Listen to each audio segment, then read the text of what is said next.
Hello বন্ধুরা, welcome back to my another mini blog. তো আজকে হচ্ছে শনিবার, এখন দুপুরবেলা না, এখন 11টা 10:30টার কাছাকাছি বাজে। আমার মেয়ে ঘুম থেকে উঠে আজকে ওকে স্নান টান করে দিয়েছে, কারণ আমাদের এখানে আজকে হচ্ছে শীতলা আর রক্ষাকালী পুজো। তো শীতলা পুজোর সকালবেলার পুজোটা আমার শাশুড়ি মা আর আমার মেয়ে গিয়ে দিয়ে আসছে। রাত্রেবেলা যে পুজোটা দিতে যাবো রক্ষাকালী মায়ের, সেটাতে যাব আমি, তোমাদের দিবাকরদা আর আমার মেয়ে যাবে। তো সকালবেলা যাওয়া তো আমার পক্ষে সম্ভব না, কারণ যেহেতু ঘরের কাজ থাকে। তো এখন আমি ওর আঙুলটা কামড়ে ওকে ওর ঠাকুমার সাথে পাঠিয়ে দিই, আমরা যাব সন্ধ্যাবেলা। তো ফ্রেন্ডস, আজকে শনিবার, আজকে তোমাদের আরিয়া দিদির আবৃত্তি ক্লাস আছে। তো ওকে আবৃত্তি ক্লাসে দিয়ে আমি চলে এসেছি গিফটের দোকানে।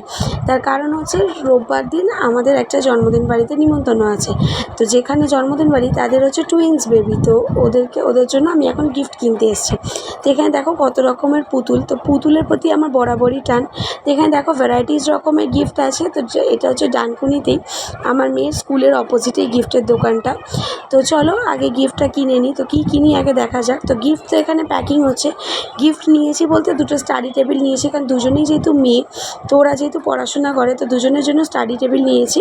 আর এখানে দেখো আমার এই লাফিং বুদ্ধটাকে খুব পছন্দ হয়েছে, কিন্তু আমি প্রথমে ভেবেছিলাম এটাই নেব। তো তোমাদের যে দোকানদার, সে বললো যে বৌদি, তোমার যদি নেবার থাকে তুমি তাহলে মেটালেরগুলো নাও, ওটাতে কাজ হয়, কিন্তু এটা তো শোপিস টাইপের, এটা তোমাকে সাজিয়ে রাখতে হবে। তো ওনার কথা অনুযায়ী আমি নিয়েছি। তো দেখাবো সেটা আমি কোনটা নিয়েছি। তো ফ্রেন্ডস, আজকে রক্ষাকালী মায়ের পুজো, তোমাদেরকে সকালবেলাই বলেছি। তো দেখো আমাদের মাকে মাথায় করে নিয়ে আসছে। এই পুজোর এই নিয়মটা হচ্ছে বরাবরের নিয়ম, যত বছর ধরে পুজো হচ্ছে মাকে এরকম মাথায় করেই নিয়ে আসা হয়। তো দেখো মা চলে গেল।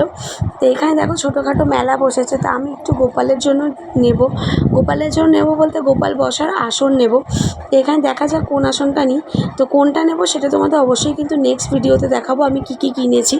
এখন খালি দেখে নাও এখানে মেলা বসেছে, কত ভিড় হয়েছে। যত রাত বাড়ছে তত কিন্তু ভিড় হয়েছে। এখন বাজে হচ্ছে 11টার কাছাকাছি, কারণ 12টা থেকে এখানে যেহেতু পুজো শুরু হয়। তো এখানে ঠাকুর চলে এলো, দেখতেই পেলে সময়ের মধ্যেই মাকে নিয়ে এসছে। তো এখানে দেখো কত ভ্যারাইটিস রকমের কানের হার সব কিছু বসেছে। তো এইটা কিন্তু একবেলারই পুজো, 12টায় পুজো বসে, 4টের মধ্যে মা আবার চলে যায় ভাসান। তো দেখতেই পাচ্ছ এক রাতের জাঁকজমক এটা, কী সুন্দর দেখো মেলা বসেছে। তো এখানে তোমাদের আরিয়া দিদিও একটা খেলনা নেবে, কারণ যেখানেই মেলা বসে ওকে তো কিছু না কিছু কিনে দিতেই হবে। কী কিনে দিয়েছি সেটাও তোমাদের নেক্সট ব্লগে দেখাবো। তো চলো একবার তোমাদের দেখিয়ে দিই মা যে মন্দিরে বসে পড়েছে। তো দেখো কত ভিড়, আমি অনেকটাই দূর থেকে তুলেছি, তাই তোমরা হয়তো বেদিটা দেখতে পারবে না, কারণ মা নিজের জায়গায় বসে গেছে। মায়ের আগমনটা তো তোমাদের দেখিয়ে দিয়েছে। তো কী সুন্দর দেখেছো, ছোট্ট বাচ্চা মেয়ের মতন মাথায় করে মাকে নিয়ে আসা হয়েছে। আজকের ভিডিওটা এখানেই শেষ করলাম। ভিডিওটা যদি ভালো লেগে থাকে তাহলে একটা লাইক কমেন্ট শেয়ার করে দিও।